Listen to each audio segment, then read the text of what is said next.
రామ్ చరణ్ గారికి ఆయన ఫ్యాన్స్ అందరికి కూడా మరొక proud moment. Archery premier league October 2 నుంచి ప్రారంభం కాబోతుంది. అయితే దీనికి గ్లోబల్ స్టార్ రామ్ చరణ్ గారిని బ్రాండ్ అంబాసిడర్గా నియమించారు. సో మరి ఈ మూమెంట్స్ని ఫ్యాన్స్ అందరు కూడా ఏ విధంగా ఆస్వాదిస్తున్నారు? సో ఖచ్చితంగా ఆర్చరీ ప్రీమియర్ లీగ్ అనేది అంటే మనకి తెలుగులో విల్లు విద్య అంటారనమాట. సో అది నేషనల్ లెవెల్, ఇంటర్నేషనల్ లెవెల్లో దాన్ని జరుపుతూ ఉంటారు. సో అవి చూసే వాళ్ళకైతే దానికి ఒక ఐడియా ఉంటుంది. సో దాంట్లో అంటే ఎంతోమంది చేతులు లేని వాళ్ళకి కానీ అట్లా వాళ్ళకి కూడా అది ఎన్నో అవకాశాలు ఇస్తుంది. ఎందుకంటే కొంతమంది కాళ్ళతో వేస్తారనమాట ఆర్చరీని కూడా.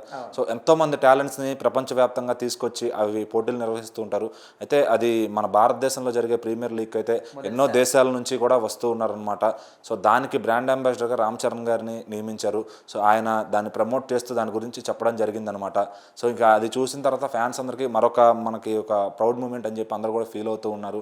సో ఎందుకంటే మనం ఎన్నో చూస్తూ ఉన్నాం ఈ మధ్యన సెలబ్రిటీస్ అందరినీ ఏదో ఒక దానికి పిలుస్తూ ఉంటారు. వాళ్ళ ఫ్యాన్స్కి అదొక ప్రౌడ్ మూమెంట్ అవుతుందన్నమాట. సో మరి స్టేట్ లెవెల్లో డ్రగ్స్ క్యాంపెయిన్కి సీఎం గారు సైతం అటు రామ్ చరణ్ గారిని పిలవడం, సో ఇంకా నేషనల్ లెవెల్లో జరిగిన వాటికి ఆయన వెళ్ళడం, ఏదో ఒక దానికి అటు మోడీ గారు ఏదన్నా చేసిన దానికి ఆయన పిలవడం, అట్లా ఏదో ఆయన ఎప్పుడు వెళ్తూ ఉన్నారనమాట.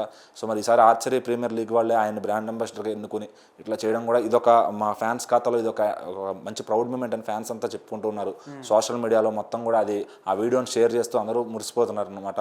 సో ఇట్లా అంటే ఈయననే కాదు, ఏ హీరోలు ఇప్పుడు స్టార్ హీరోలు ఎవరైతే ఉన్నారో దేశం మొత్తం తెలిసిన వాళ్ళు, ఇదివరకు అన్నింటికీ హిందీ హీరోలను తీసుకునేవాళ్ళు. సో ఇప్పుడు మన తెలుగు హీరోలందరూ కూడా ఆ స్థాయిలో, భారతీయ స్థాయిలో అలాగే ఇంటర్నేషనల్ లెవెల్లో వెళ్ళడం అనేది నిజంగా మన తెలుగు సినిమా గర్వకారణం అనమాట. సో ప్రతి హీరోలు కూడా ఇలా వాళ్ళగా ఏదైతే స్పాన్ పెంచుకుని ఇలాంటి వాటికి రిప్రజెంట్ చేస్తూ వెళ్తున్నారంటే సో అది నిజంగా ప్రౌడ్ మూమెంటే. మరి ఇందులో రామ్ చరణ్ గారికి వీళ్ళు పిలిచి బ్రాండ్ అంబాసిడర్ చేయడం కూడా సో ఫ్యాన్స్ అందరికీ ఫుల్ ప్రౌడ్ మూమెంట్గా ఉందన్నమాట. సో ఈయన ఇలాగే మరెన్నో చేసుకుంటూ వెళ్ళాలి, అలా గ్లోబల్ లెవెల్లో కూడా ఎన్నో వాటికి వెళ్ళాలని చెప్పి ఫ్యాన్స్ ఎప్పుడు కూడా సపోర్ట్ చేస్తూ కోరుకుంటూ ఉంటారనమాట.